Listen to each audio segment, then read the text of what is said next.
नमस्कार दोस्तों, स्वागत है आप सभी का हमारे यूट्यूब चैनल एग्जाम से पहले एग्जाम में।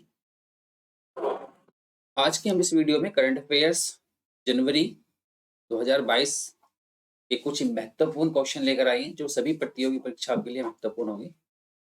ये इस वीडियो का पार्ट 1 होगा क्योंकि सभी क्वेश्चन एक ही वीडियो में लेना वो ज़्यादा लंबी हो जाती है, वो संभव नहीं है। तो इस वजह से क्योंकि लगभग कोशिश हम करते हैं कि सभी important question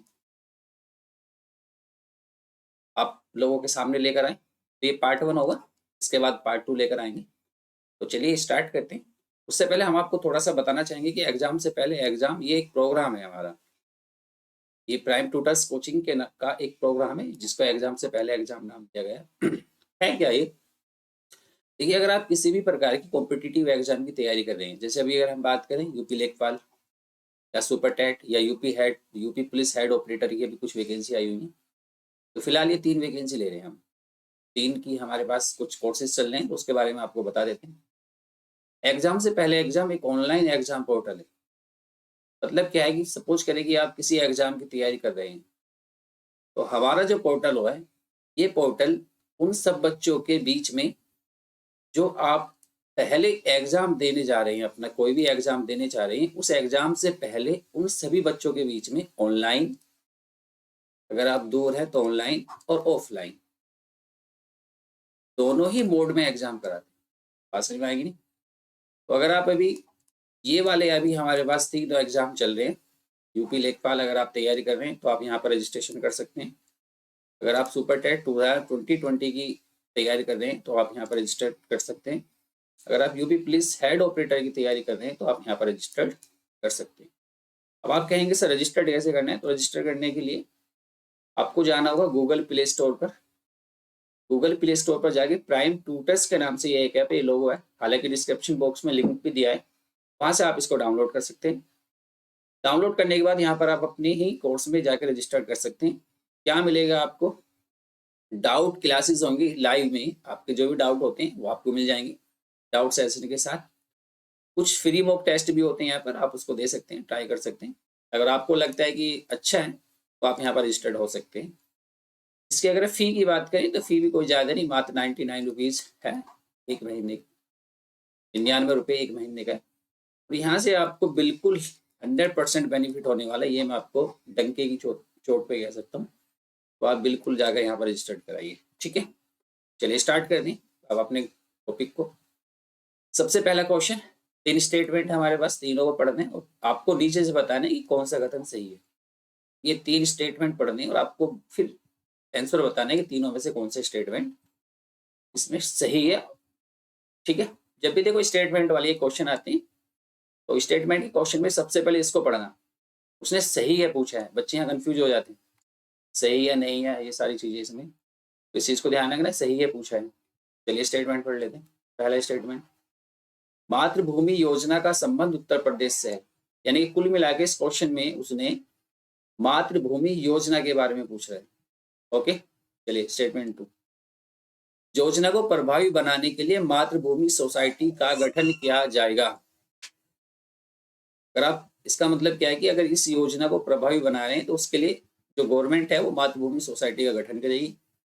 third statement, governing counselling के अध्यक्ष माननीय योगी आदित्यनाथ हैं। यानी कि यूपी से अगर ये रिलेटिव है तो ये दोनों क्वेश्चन हमारे क्वेश्चन जो स्टेटमेंट है वो करेक्ट है। चलिए अब इसको देखते हैं, सही बताना है।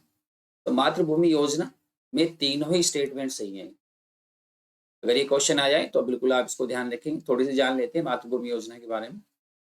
बिल्कुल उत्तर प्रदेश से संबंधित है। इसका मतलब क्या है कि अगर कोई व्यक्ति ग्राम पंचायत की भूमि पर कुछ काम करना चाह रहा है तो उसके लिए ये योजना है। यहाँ पर 60% जो निवेश होगा वो व्यक्ति या वो संस्था को होगा और 40% जो होगा डोनेशन वो राज्य सरकार देगी। इसमें जो गवर्निंग काउंसिलिंग है, गवर्निंग काउंसिलिंग का जो अध्यक्ष है वो सीएम होता है, होगा, मुख्यमंत्री होंगे। अब क्योंकि अभी वर्तमान में मुख्यमंत्री कौन है? योगी आदित्यनाथ। तो ये वाला स्टेटमेंट भी क्या हो जाता है? सही हो जाता है। तो इस प्रकार ये तीनों स्टेटमेंट क्या हो जाते हैं? सही हो जाते हैं। अतः आपका ऑप्शन क्या होगा? डी, ठीक है? चलो नेक्स्ट क्वेश्चन देखते हैं। युद्धाभ्यास शक्ति 2021, ये नवंबर में हुआ था अभी शक्ति अभ्यास। निम्न कथनों पर विचार कीजिए। यानी कि युद्धाभ्यास शक्ति है, शक्ति के बारे में पूछ रहा है वो, शक्ति अभ्यास 2021 के बारे में पूछ रहा है। विचार करना है पहले, विचार करने से पहले हमें क्या ये देखना है सही है, यानी कि सही है पूछा है, ये ध्यान रखना। इन क्वेश्चनों में बच्चे गड़बड़ कर जाते हैं, तो ध्यान रखना सही है पूछ रहे हो। चलिए ध्यान देखो क्वेश्चन, ये भारत तथा फ्रांस के मध्य आयोजित किया जाता है पहले स्टेटमेंट, यानी कि अगर शक्ति अभ्यास है वो भारत और फ्रांस के मध्य आयोजित किया जाता है। यह एक द्विवर्षीय युद्ध अभ्यास है। द्विवर्षीय का मतलब है कि अगर ये 2022 में हो रहा है, अभी 2022 में हुआ है, तो ये आगे 2024 में होगा, यानी कि हर 2 साल में होते हैं। इसका उद्देश्य क्या है उसको भी देख लेते हैं। अर्ध शहरी इलाकों में आतंकवाद विरोधी अभियानों से संबंधित है। तो 3 अभ्यास, 3 स्टेटमेंट है, आपको बताना है तीनों में से कौन से सही है। तो ऑप्शन में ये तीनों ही सही है। मतलब क्या है, जब हम युद्धाभ्यास शक्ति के बारे में बात करते हैं तो इस चीज को ध्यान रखना, शक्ति युद्धाभ्यास जो है वो भारत और फ्रांस के मध्य आयोजित किया जाता है। ये एक द्विवर्षीय युद्ध अभ्यास है और इस बार जो हुआ था उसका मुख्य उद्देश्य यही था कि ये अर्ध शहरी इलाकों में आतंकवाद विरोधी अभियानों में संबंधित था। तो तीनों ही क्या है, सही है। तो यहाँ एक बात को ध्यान रखना है आपको, अगर करंट अफेयर्स में किसी कंट्री या किसी फिजिकल जगह के बारे में, यानी कि एक जियोग्राफिकल कोई स्टेट पूछ रहा है, आ रहा है चर्चा में, उसको मैप में जरूर लोकेट करना, ये जरूर याद रखना। जैसे अभी हमारे पास पूछा गया फ्रांस, तो फ्रांस को लोकेशन जरूर देखनी है आपको, याद रखना। इससे आपके 2 फायदे होंगे, एक तो जो करंट अफेयर्स है ये आपकी बढ़िया होती, ये तो होगी बढ़िया, लेकिन साथ साथ में जो जियो है, जियोग्राफी जो है वो भी आपकी अच्छी होती चली जाएगी।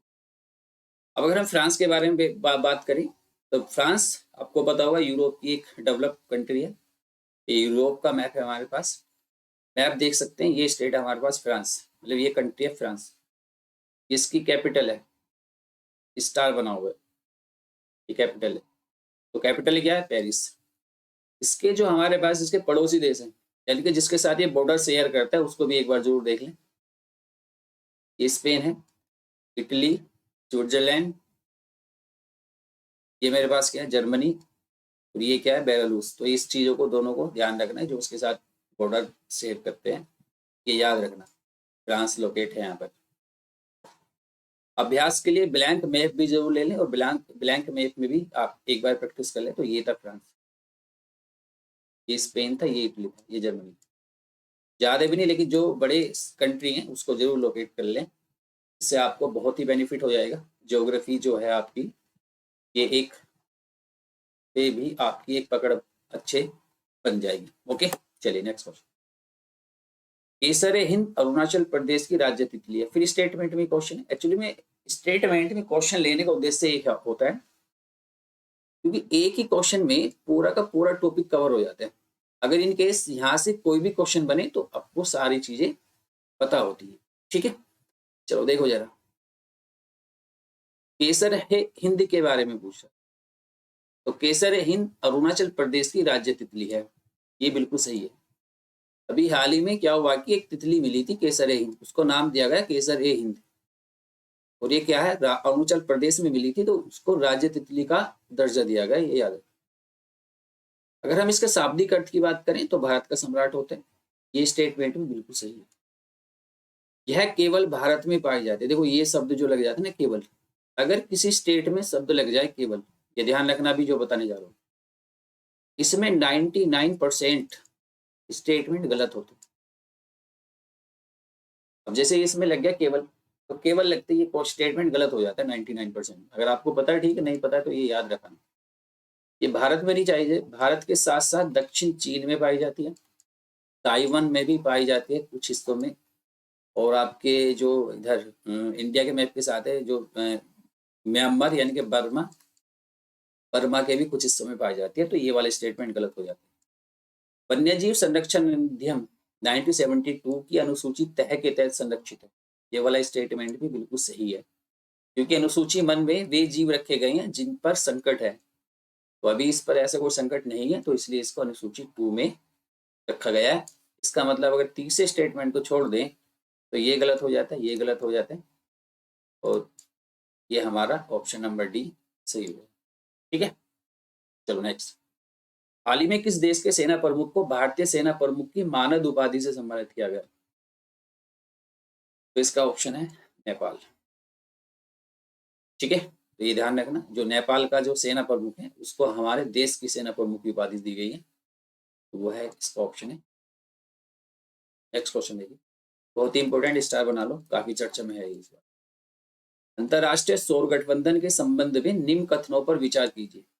चलिए जी, विचार बाद में करेंगे, नीचे देख लो कौन से कथन सही है बताने इसके बारे में। अंतरराष्ट्रीय सौर गठबंधन, international solar energy alliance, ISA कहते हैं शॉर्ट में, के बारे में बताना है। चलिए, स्थापना भारत और फ्रांस के द्वारा COP26 में की गई। यानी COP26 जो होता है, COP26 का मतलब है conference of parties. Conference of parties 26 में, यानी कि सारे देश मिलते हैं, वहां पर पर्यावरण को लेकर कुछ बातें होती हैं, तो वहां पर COP26 ये 2015 में हुआ था।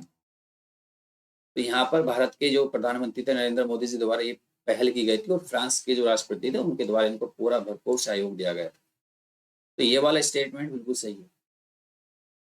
चर्चा में क्यों रहा? क्योंकि अमेरिका इसका अभी 101वां सदस्य बना, इसलिए चर्चा में रहा, तो इसलिए ये वाला भी स्टेटमेंट सही है।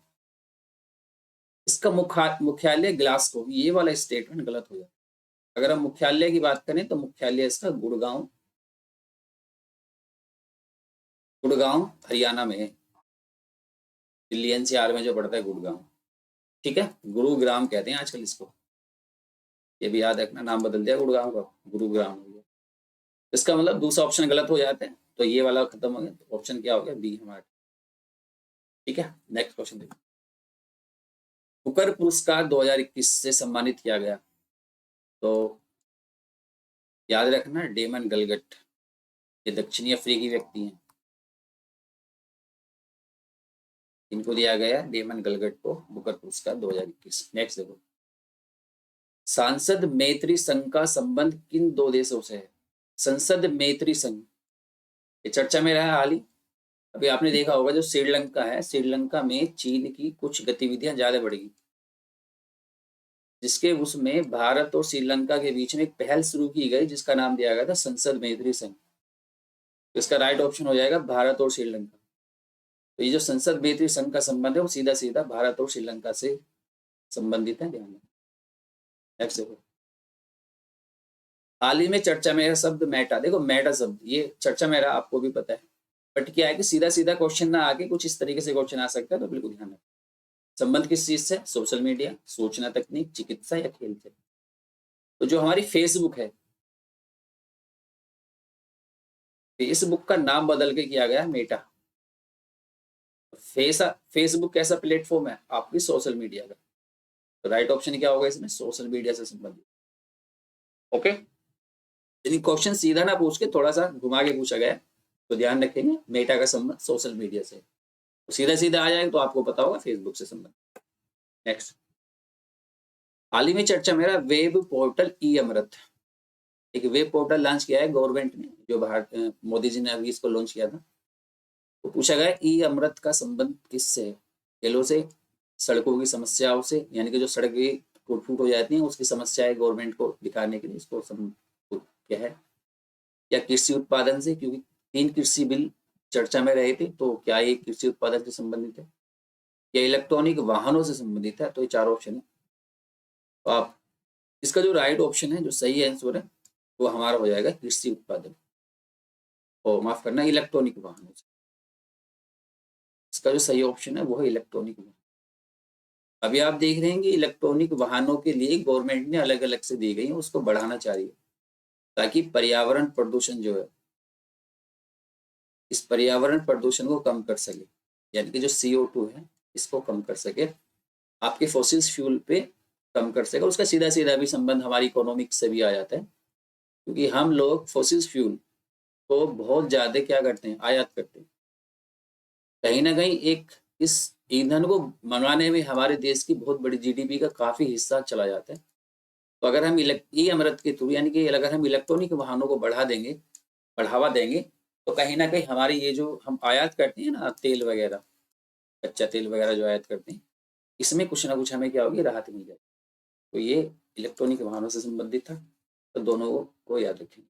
ओके, नेक्स्ट, इस्तांबुल अभी समय संबंधित है, अच्छा क्वेश्चन है, आ सकता है, ध्यान रखेंगे। महिलाओं की सुरक्षा, आतंकवाद, कोरोना टीकाकरण या पर्यावरण प्रदूषण। इस्तांबुल अभी समय जो है ये नॉर्मली पहले तो याद रखना तुर्की में है। चर्चा में क्यों रहा? क्योंकि तुर्की जो है इस अभिशम से अलग हटी गया। कारण क्या था तुर्की में, क्योंकि आपको पता है मुस्लिम बहुल एक देश है, तो स्त्री जो औरतें थी उन पर कुछ अत्याचार होते थे, तो उन अत्याचार को ध्यान रखते हुए यहाँ पर एक 2015 में एक अभिसमय हुआ था जो वो महिलाओं की सुरक्षा से संबंधित था। लेकिन अभी ये तुर्की यहाँ से हट गया है, इस चीज को ध्यान रखना। अब क्योंकि ज्योग्राफी से रिलेटिव हो गया तुर्की, तो तुर्की को लोकेट जरूर करना। तुर्की कहाँ पर स्थित है, चलो देख लेते हैं एक बार कहाँ पर है। नॉर्मली तुर्की एक ऐसा देश है जो यूरोप और अफ्रीका दोनों में आता है। तो ये देखो, ये जो हिस्सा ये आप देख रहे हैं,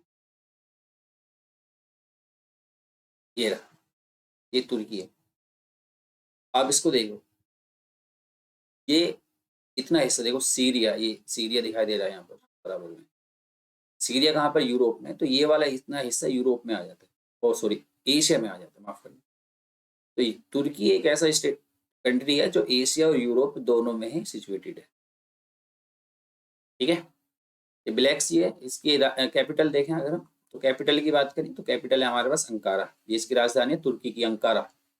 ओके, और देखो ये है वो शहर इस्तांबुल, ये दिखाई दे रहा होगा आपको, ये फेमस शहर है ये रहा।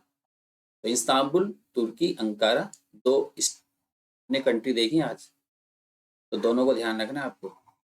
तो करंट में जितनी भी कंट्री आती है ना उन सबको लोकेट करना सीख लो फटाफट, आपके लिए बहुत ही अच्छा रहेगा ये। हमने फ्रांस देखा पेरिस, हमने तुर्की देखी अंकारा, और ये है वो सिटी इस्तांबुल। इस्तांबुल में अब एक क्वेश्चन मैं आपको अगर बताऊं, देखो ये ब्लैक सी है, ये ब्लैक सी है तुर्की के साथ लगा हुआ, बॉर्डर शेयर कर रहा है। एक सी ये और है इस्तांबुल के साथ। इस सी का नाम बताना आपको, ये सी कौन सा? ये वाला सी, ये लोकेट करना है आपको, ये वाला, ये। ठीक है, ये था हमारे पास। इसके बाद शायद क्वेश्चन नहीं है हमारे पास। हाँ, ये वीडियो थी हमारी, हमने 10-15 क्वेश्चन डिस्कस किए। आज की वीडियो में इतना ही रखेंगे। ठीक है, मिलते हैं नेक्स्ट वीडियो में, तब तक पढ़ते रहिए। ओके।